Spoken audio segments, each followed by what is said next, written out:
السلام علیکم۔ ایک دوست نے ہم سے وضاحت مانگی ہے کہ آپ کے مطابق عالم جبروت پر اتنی زیادہ خوبصورتی ہے کہ انسان کا واپس آنے کو دل نہیں کرتا۔ آگے وہ کہہ رہے ہیں کہ اگر مرشد جو زبردستی وہاں سے لے کر عالم لاہوت کی طرف جاتا ہے، تو اگر مرشد کا انتقال ہو چکا ہو تو پھر ہمیں کون وہاں سے واپس لائے گا؟ اور اگر اس کا روشنی کا جسم واپس نہیں آتا تو انسان کی ڈیتھ ہو جائے گی۔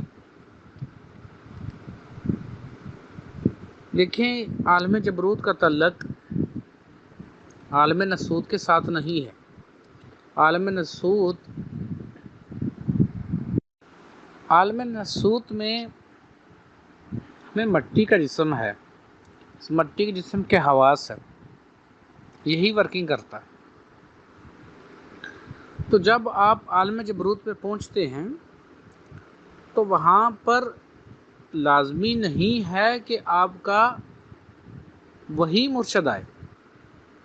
عالم جبروت پر سلسلہ میں سے کوئی ایک بھی روحانی ہستی آ سکتی ہے، لیکن عام طور پر یہی دیکھا گیا ہے کہ جو اس قابل ہو جاتا اسٹوڈنٹ تو مرشد قائم دائم ان کی روح رہتی ہے کہ نہیں رہتی ہے؟ آپ کا کیا خیال ہے؟ ویسے یہ جو عام انسان بھی ہیں تو ہم عام انسانوں کی روح بھی مر جاتی ہے یا نہیں مرتی؟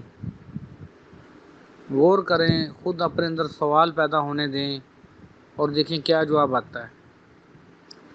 تو جو روحانی ہستیاں ہیں تو ان کی بتائیں، ان کی روحیں قائم رہتی ہیں، ان کے نور کے جسم، ان کے روشنی کے جسم قائم رہتے ہیں یا نہیں رہتے؟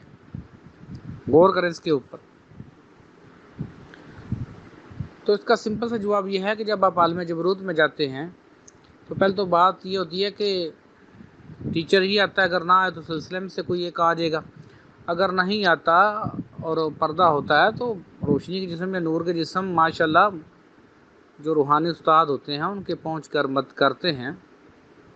اور آپ بے فکر رہیں، سب سے پہلے آپ اپنے اس مٹی کے جسم سے باہر آئیں، اس مٹی کے جسم سے الگ ہوں۔ ابھی جو ہمارے گروپ ہیں ان میں کافی دوست کوئی اپنا مراقبہ کر رہے ہیں، ہمیں تو اس پہ کوئی objection نہیں ہے، ہمیں کوئی اعتراض بھی نہیں ہے، جیسا کوئی کرنا چاہتا ہے کرے، اور جہاں سے علم ملے علم لینا چاہیے۔ اور دیکھیں، ہماری یہ کوئی شرط بھی نہیں ہے کہ آپ ہماری بیعت کریں یا لازمی آپ ہمیں ہی فالو کریں، جو آپ کو مناسب لگتا ہے، ہر انسان اپنی مرضی کا مالک ہے۔ لیکن ہم یہ ضرور چاہتے ہیں کہ آپ ریسرچ ضرور کیا کریں، غور و فکر کیا کریں، سوال کیا کریں، تبھی آپ کو پتہ چلے گا نا۔ اگر آپ سوال نہیں کرو گے، آپ پوچھتے نہیں ہو، لیکن اگر آپ بس ہر وقت گن گاتے رہتے ہو میرا مرشد ایسا، میرا مرشد ایسا، میرا مرشد ایسا، تو میں کیا کہہ سکتا ہوں وہاں پر؟ اس کی ایک مثال سمجھو کہ ایک ٹیچر ہے،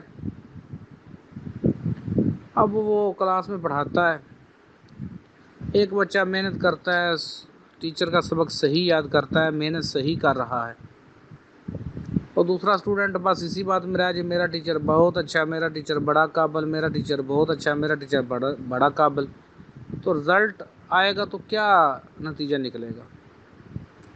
اور یہ میں بارہا کہہ رہا ہوں اپنے آپ کو کہ یہ جو آپ کو فری کی جنت کی ٹکٹیں دے دی جاتی ہیں نا، اس بھرم سے باہر آؤ، یہ ضروری چیز ہے۔ آمنو و عامل الصالحات لفظ آتا ہے، ایمان اور پھر عمل صالح۔ اگر آپ کے نامہ اعمال میں اعمال صالح نہیں ہیں تو کیا آپ پیش کرو گے؟ اور باقی کوئی اپنے بھرم میں رہتا ہے، کوئی اپنے وہموں میں رہتا ہے، تو اس کا تو کسی کے پاس علاج نہیں ہے۔ یہیں پر اپنے آپ کو دیکھو کہ تمہاری زندگی کیا ہے۔ الا ان اولیاء اللہ لا خوف علیہم ولا هم يحزنون، اللہ کے دوستوں کو غم اور خوف نہیں ہے۔ تو جنت میں اللہ کے دوست جائیں گے، اللہ کا دشمن کوئی نہیں جائے گا، اور اللہ کے دوستوں کی یہ نشانی ہے کہ انہیں غم اور خوف نہیں ہوتا۔